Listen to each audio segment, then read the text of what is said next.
Baptism పొందుడి, అప్పుడు మీరు పరిశుద్ధాత్మను వరమును. ఒక పద్ధతి ఉంది.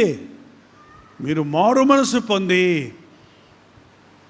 పాప క్షమాపణ నిమిత్తము బాప్తీసం పొందండి. మీ మనస్సు మార్చుకొనండి, మీ పాపాలు ఒప్పుకొనండి, మీరు బాప్తీసం పొందండి. అప్పుడు పరిశుద్ధాత్మని సన్నిధిని మీరు అనుభవిస్తారు. ఈ రోజున ఎంతమందికి అనుభవం ఉందండి? ఎంతమంది మారు మనసు పొందారో చేసి చూపించండి. మారు మనసు పొందారంటున్నారు. ఎప్పుడు పొందారు, ఎలా పొందారు అంటే తెలియదు అంటారా? మారు మనసు సాక్ష్యం ఒకసారి కూర్చొని జ్ఞాపకం చేసుకోండి. ఆ తమ్ముడు చెప్పాడు, ఆ టీవీ ప్రోగ్రాం వింటున్నప్పుడు 139వ కీర్తన ద్వారా దేవుడు నా హృదయాన్ని తట్టాడు, అప్పటి నుంచి నాలో మార్పు కలిగింది. జ్ఞాపకం చేసుకోండి. ఏదో సందర్భంలో రేడియో ప్రోగ్రాము, టీవీ ప్రోగ్రాము, ఆదివారం వర్తమానము, బైబిల్ చదువుకుంటున్నప్పుడు, ఎవరితోటో ఇంకొక సహోదరుడితో సేవకునితో మాట్లాడుతున్నప్పుడు, ఒంటరిగా ప్రార్థన చేస్తున్నప్పుడు ఏదో అయ్యింది నీ జీవితంలో, దేవుడి కార్యం జరిగింది నీ జీవితంలో. అప్పటి నుంచి నీలో మార్పు కలగడం ప్రారంభించింది. అది నీకు ప్రారంభమైంది. అది గుర్తు చేసుకుంటే తీగ పట్టుకుంటే డొంకంతా కదిలిందట. అప్పుడు మొత్తం తెలుస్తాయి అసలు నీ బతుకంతా ఎలాగొచ్చావు.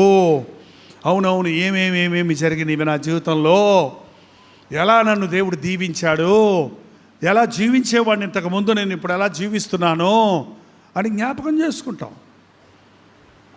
మారు మనసు పొంది అంతరంగంలో కలిగిన మార్పును బహిరంగంగా ఒప్పుకునేదే బాప్తీసం.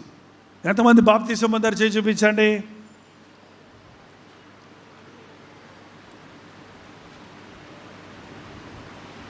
మారు మనసు బాప్తీసమేనా?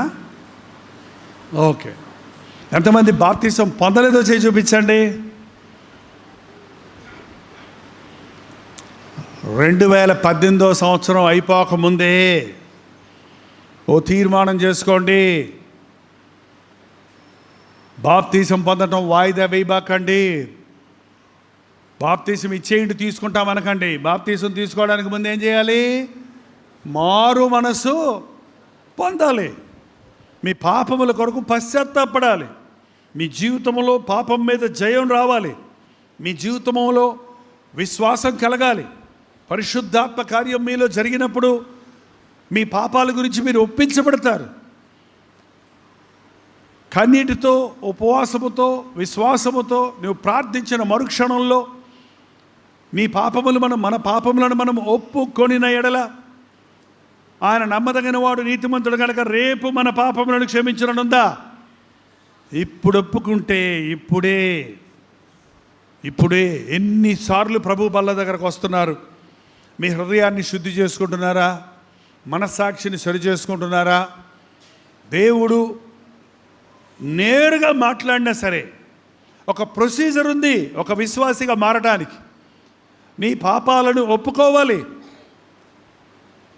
బాప్తీసం పొందాలి, నీవు ఆయన కొరకు సాక్షిగా జీవించాలి.